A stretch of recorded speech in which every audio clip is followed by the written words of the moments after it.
y'all, the way she was talking to me and gassing me, I would have thought that I was a billionaire and that I was on Oprah status and that I had all these money and all these businesses. And I didn't have none of that. I just was just regular old me.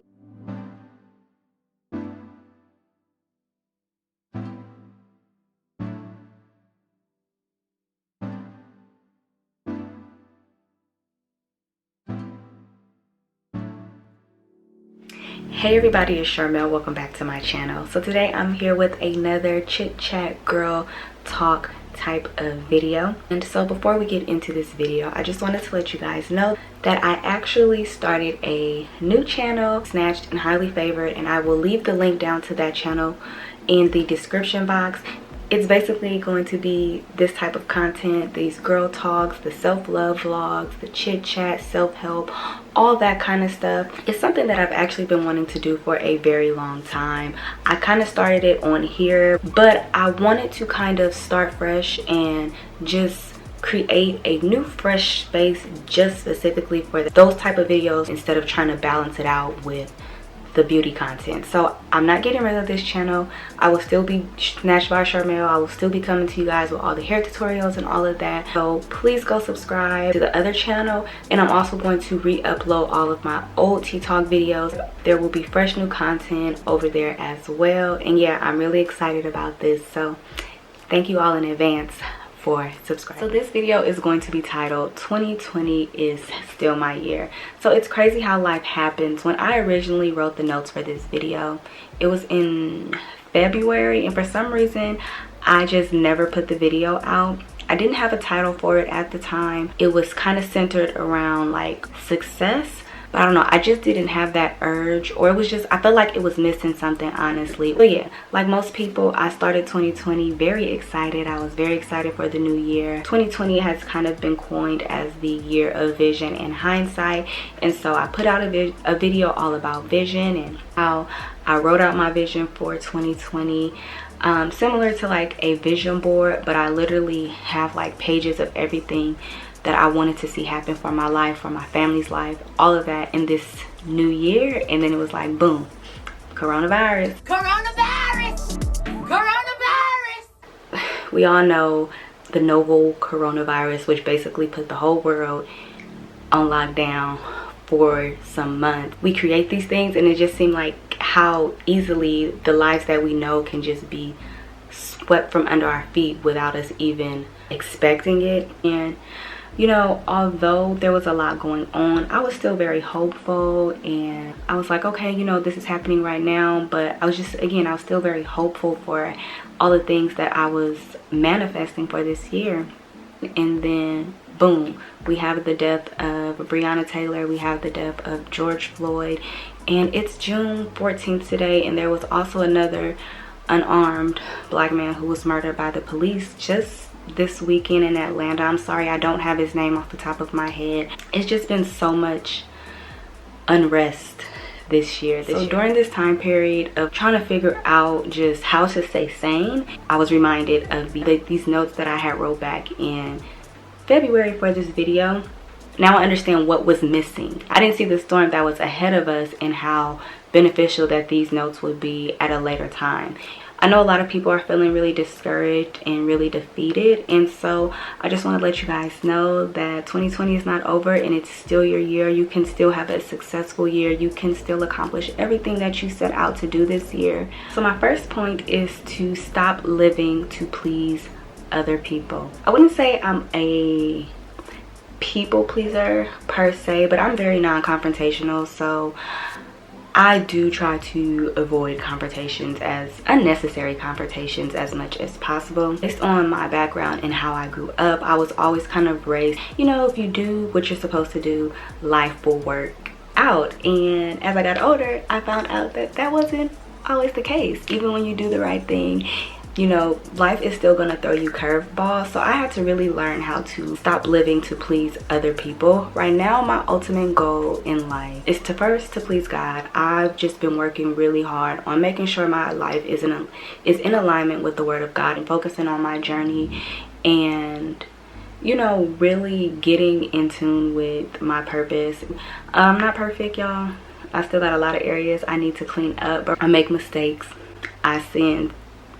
Okay, I'm working on all of that, but I can say that over the last few years I have definitely made a lot of changes in with just overall developing my relationship with God and strengthening that. So, and then right after that, my priority is my peace, my happiness, and so really putting energy into the things that make me happy, into the things that bring me peace. And my second point is to define success for yourself. People view success very differently. There is no right or wrong way to be successful. Somebody may think, you know, obtaining $1 million is the ultimate pinnacle of success, while another may feel like, you know, $1 million is just pocket change. And then you have some people who just, you know, they're okay with just making sure their bills are paid every month, and none of them are wrong. In each scenario, whatever works for that person works for that person. And a lot of times we feel inadequate, or, you know, we feel like we're not making it in life because we're viewing ourselves and measuring ourselves based on someone else's definition of success. Regardless of what society says, what the government says, what your friends may say, what is it that makes you happy, and stand on that and believe in that. So now moving on to point 3. So we are going through a huge reconstruction right now in our society, and on the surface it's very scary, although it's kind of like we're going through this period of unknown and a lot of people are starting over. In doing that, while we're all starting over, I want to emphasize the importance of understanding your real and true audience and demographic. Success is oftentimes centered around popularity, and it's centered around fame and around numbers and money. A lot of us, we feel like we've made it when we've been able to attract these big brands, and what we're learning is that a lot of these big brands, they do not have our best interests at heart. A lot of these big brands are putting out statements for marketing purposes. I'm just leave that at that. It's important that whatever you're starting, to understand who your real audience is, to understand who your real supporters are, and to build around that. And it's interesting because at the time when I wrote these notes, I specifically wrote this point in because I went to a funeral for a family member, and you know how Black people are, we always turn funerals into family reunions. At this funeral, I met a lot of family members who I had never met before. And so it was one person, and specifically my little cousin. She couldn't have been more than 8 years old. But when I tell you guys, she gassed me so hard, okay? She gassed me so hard, and she spoke so much life into me. I thought I was Oprah after I had met her, because that's exactly how she made me feel. She made me feel like I was somebody. And I'm telling you guys this because, you know, even with my beauty channel here, I would feel for a long time I felt like I was overlooked, and that my numbers should be better than what they were. And I would harbor that resentment, and sometimes we're so caught up on attracting a certain audience or attracting certain numbers that we overlook the real support and the real appreciation that we get from people. Through that experience, she just taught me that even when you think no one's watching, the people who you affect in real life, they see it. We're so focused on the ones that aren't looking that we're bypassing and missing opportunities to minister or to do whatever it is that we're meant to do to the people who need it most or who appreciate it the most. Like, y'all, the way she was talking to me and gassing me, I would have thought that I was a billionaire and that I was on Oprah status and that I had all these money and all these businesses,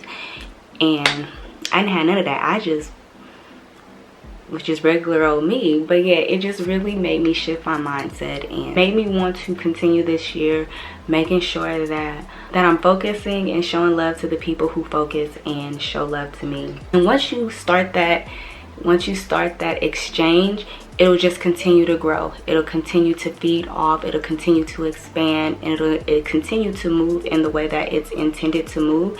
And as long as I'm touching the people that it's meant to, it doesn't have to reach millions. If it's only meant to reach 5 and to minister to 5 and to speak to 5 and to help the 5, then I'm going to show up and show out for those 5 people.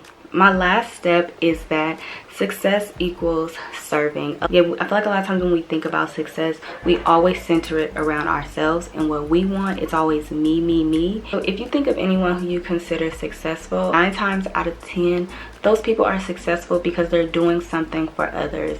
Whether they're making a sacrifice for someone, whether they're providing a service for someone, whether they're producing goods for people, they're successful because they're serving someone else.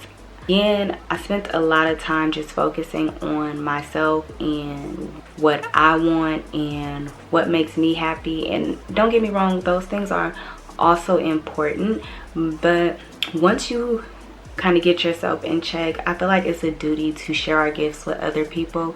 Ideally, our gifts weren't created for us. We don't use our gifts to sit in the mirror and to be like, oh, I'm really good at this. Success is not self-serving, and I think that kind of scares people away sometimes when we think like, oh, I have to do this for everyone else. But I also believe in the principle of give and it shall be given unto you, and I just believe in how everything comes full circle. So as long as I'm putting good out, I'm putting that out to come back to me. If you aren't ready to serve someone, you aren't ready to serve others, then you're not ready to be successful. And so that's pretty much it. I just wanted to give you guys those 5 tips as we kind of go through this reconstruction period, and just some things to think about as we're starting to rebuild our brands, or as we're starting to redefine who we are and who we want to be in this world. The year is not over. We halfway through. I don't know what else we about to get hit with, but it's not over, and we still have time to turn it around, and we still have time to make real changes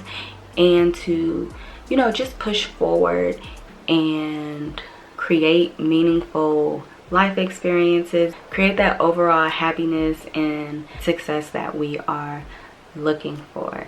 So that is going to be it for this video. If you enjoyed this video, make sure you subscribe to my Snatched and Highly Favored channel.